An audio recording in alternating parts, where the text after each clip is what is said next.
Nabi memberikan 3 amalan utama.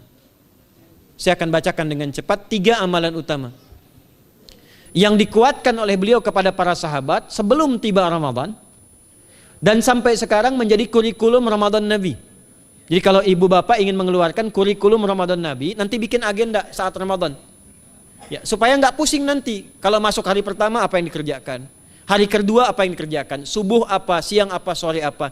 Cuman nanti saya berikan 3 yang pokok ini. Ada 3. 1, meningkatkan sholat. Saya ulang ya, meningkatkan apa? Sholat. Kalau meningkat secara singkatnya berarti bertambah dari yang sekedar fardu, tambah dengan apa? Sunnah. Maka dari sekarang keluarkan semua jenis sholat-sholat sunnah. Keluarkan dari sekarang apa saja, siang dan malamnya. Yang rawatib ada berapa rawatib? Rawatib 12. Ya, rawatib itu yang melekat dengan sholat fardu dan menentukan untuk memperbaiki sholat fardu. Menambah. Jadi kalau kurang khusyuk ditambah dengan sunnahnya disebut rawatib. Bisa sebelum, bisa setelah sholat fardu. Ada 12 dari hadis Nabi sallallahu alaihi wasallam. Man shalla isnatai asyrata raka'atan, siapa yang sholat 12 rakaat fi yaumin wa lailatin, yang mengiringi sholat fardu siang dan malam. Ya, bunyalahu bihinna baitun fil jannah, maka akan dibangunkan baginya satu rumah di surga kalau konsisten menunaikan 12 itu sampai meninggal dunia. Sahabat yang mendengar itu mengatakan kompak semuanya, sejak mendengar hadis itu kami usahakan istiqomah sampai meninggal tidak meninggalkannya. 12 itu 2 sebelum subuh, cepat. 4 sebelum zuhur, 2 setelah zuhur, 2 setelah maghrib, 2 setelah isya. 2 rakaat sebelum subuh, 4 rakaat sebelum zuhur. Kalau nggak bisa 4 rakaat karena terbatas waktunya, boleh 2 rakaat khusus untuk sebelum zuhur. Kalau nggak bisa 4, boleh berapa? 2. Dalilnya hadis Ibnu Umar radhiyallahu taala anhuma. Kata beliau, hafidtu asyra rakaatin, saya hafal 10 rakaat dari Nabi sallallahu alaihi wasallam salat sunnah.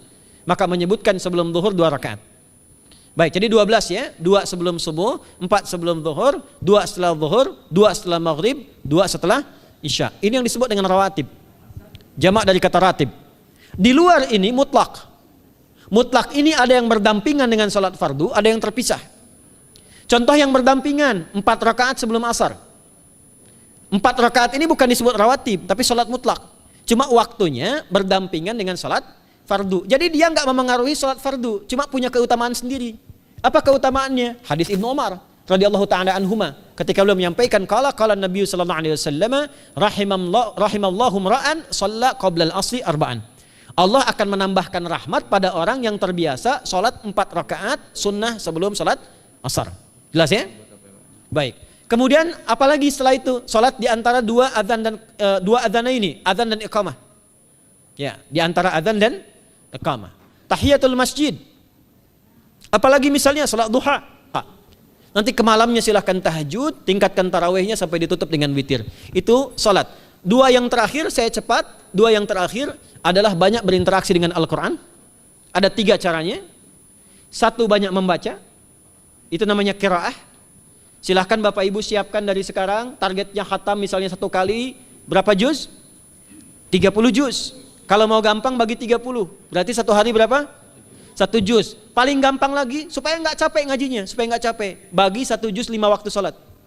Contoh, juz pertama itu Al-Baqarah plus Al-Fatihah. Al-Fatihah saya nggak hitung lah karena sudah hafal ya. Al-Baqarah itu 141 ayat, juz pertama. Bagi 5, 28. Jadi setiap ketemu waktu sholat, bagi 2 lagi. 28 bagi 2 berapa? 14. Sebelum sholat baca 14 ayat, setelah sholat baca 14 ayat. Itu 14 ayat tuh paling-paling nggak nyampe 5 menit Bu Pak. Kalau investasi 10 menit setiap waktu sholat, bagi 2 kita baca 14 ayat, itu insya Allah selesai Ramadan khatam Quran. Itu udah rumus. Ya, tidak cukup dengan amin, siapkan dari sekarang. Siapkan. Ya. Kemudian mengkaji, kajian, tilawah. Itu tilawah itu di hadis Muslim pahalanya banyak. Ya, majtama'a qaumun fi baitin min buyutillahi. Ya, kita ngajinya Quran hadis ya, biar ya, lebih kuat dalilnya. Majtama'a qaumun fi baitin min buyutillahi yatsluna kitaballahi wa yatadarasuna fima bainahum. Ya, siapa yang bisa tilawah Quran, ngaji, tafsir, keluarkan misalnya untuk Ramadan 10 hari saya pengen tahu Al-Fatihah. Itu ketika dilakukan punya 4 keutamaan.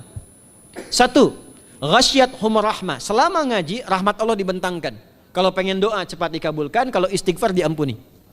Yang kedua, awas, ini nazalat alaihimus sakinah, diberikan ketenangan dalam jiwa. Bapak ibu pengen di rumah tangga nyari sakinah, isi dengan Quran di rumah. Amalan terakhir infak. Ya, hadisnya dari Ibnu Abbas, an Ibnu Abbas radhiyallahu taala anhuma, qala, ya, beliau mengatakan kana Nabi sallallahu alaihi wasallam ajwadan nas wa ajwadu ma yakunu fi Ramadan. Adalah Nabi sallallahu alaihi wasallam itu orang yang sangat luar biasa dermawan dan lembut. Dan bertambah dermawan lagi ketika tiba Ramadan. Apa yang dilakukan Nabi? Mensupport sahabat, siapapun yang punya anggaran untuk infak, disiapkan sebelum Ramadan. Jangan berpikir banyak, Bu. Yang penting ada anggaran, 30.000 nggak ada masalah. Setiap hari 1.000, tidak harus uang, makanan. Pernah dengar hadis ini nggak? Siapa yang memfasilitasi bukaan orang puasa, walaupun dengan sebiji kurma dan sehirup air, maka dia mendapatkan pahala seperti orang puasa itu tanpa dikurangi sedikit pun. Ada? Hadisnya sahih di At-Tirmidzi. Tapi bukan berarti nyari kurma ke Tanah Abang setiap hari 1. Terus minumnya 1 sedotan aja ganti-ganti. Ya, maksudnya apa? Yang paling minimal kita bisa keluarkan. Itu pahalanya 700 kali lipat dikali 10. Paling standar. 700 kali itu standar biasa di hari ini. Dalilnya Al-Baqarah ayat 261 yang dibacakan Adinda tadi kita itu. Ramadan kali 10 lagi. Maka dari itu disiapkan dari sekarang untuk infak,